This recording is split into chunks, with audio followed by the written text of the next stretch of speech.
Well, we are off to the movies now, and it's a film that has been 13 years in the making. Avatar, The Way of Water, the long-awaited next chapter of the groundbreaking Avatar series. And Weekend Sunrise movie man Jason Jabba Davis has watched all 14 hours of it. Good morning to you, Jabs.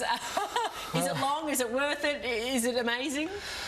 Who is talking? Eddie, are you really here? Matt, are you here? I forgot. I left my 3D goggles in the car. It is 3D goggles. It is 3D. You can see it in 2D. Good morning, guys. Good morning, everybody. Yes, the man who gave us Terminator, Aliens, Titanic and the first Avatar in 2009, Canadian filmmaker and mad genius James Cameron has poured his heart and soul into every single frame of this film. This is so hard to talk up on paper. Look at it. It just looks bonkers, right? Yeah. It's people talking to whales. It's different clans that are on Pandora. Basically, Sam Worthington's Jake Sully. He's now a full-time resident of Pandora, and his wife Natiri, played by Zoe Saldana. They've got a motley tribe, including 2 adopted kids.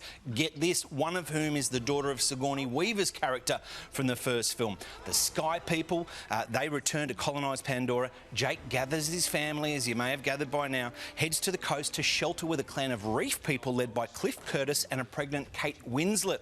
Here they learn... It sounds like you're on hallucinogenic spinach, but this is actually the plot of the film. The hallucinogenic spinach couldn't have come at a better time for this movie. The Way of Water, it all sounds bonkers. People are talking to whales. It's one of the most exciting movies I've ever seen. Oh, wow. The way of water connects all things. Before your birth and after your death.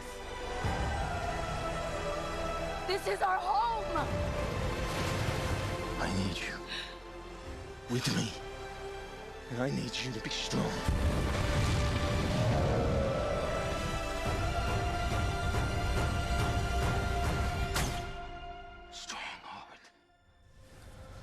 Talk to anyone that's seen this film. I hope they'll agree with me. An unmissable and spectacular immersive experience in 3D on the biggest screen you can. 4.5 stars for Avatar: The Way of Water. What about James Cameron's resume?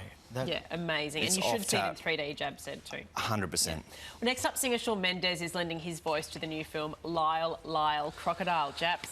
OK, so school holidays are here, obviously. We've got more exotic creatures, this time in New York. Young Josh, bless him, he's moved into a 3-storey home with his dad and his stepmum, but he's struggling to fit into his new life. Unbeknownst to the family, including Josh's stepmum, who's played here by Constance Wu, there is a singing crocodile named Lyle living in the attic. Do you realise how different... Just because a record has a groove, don't make it in the groove. Come on! You can tell right away.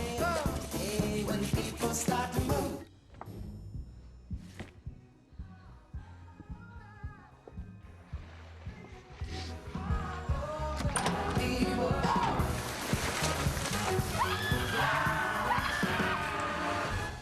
Three and a half stars. Let Lyle put a smile on your dial. That is in cinemas on Boxing Day. You might find some sneak previews between now and then. Shawn Mendes is the voice of Lyle. Constance Wu, Javier Bardem doing comedy, dancing, singing. Surefire hit for school holidays, that one, based on a beloved book series. How's Javier's comedy? It's really interesting. He's on the poster there, and it's like, OK, this is not something we're used to seeing him. He's normally like a villain. Liam Neeson doing comedy. Very quickly, which works. We played your Puss in Boots with Antonio Banderas interview yesterday. What's your star rating of that, and would you recommend it for families heading out on school holidays at the moment? 100%. As you said, one of the most charming people to chat with. Antonio is back as Puss in Boots. 4.5 stars for that one for me. It is, like Avatar, super psychedelic. A lot of brush strokes on the artwork, so it actually looks like an old school fairy tale book.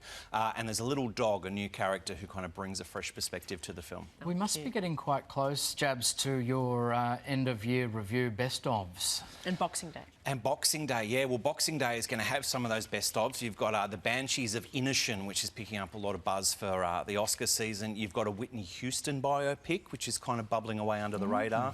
Tom Hanks is coming, and Steven Spielberg's life story, The Fabelmans, is coming early in the new year. Best movie of the year? That's a great question. I've really put you on the spot. Yeah, Avatar's up there. It is. I'm going to go see that again. It is 3.5 hours, so... strap yourself in. Yeah, Jabs. wear a nappy, as you say. That was in the break. You weren't supposed to say that. Making news this morning. Thanks, Jabs.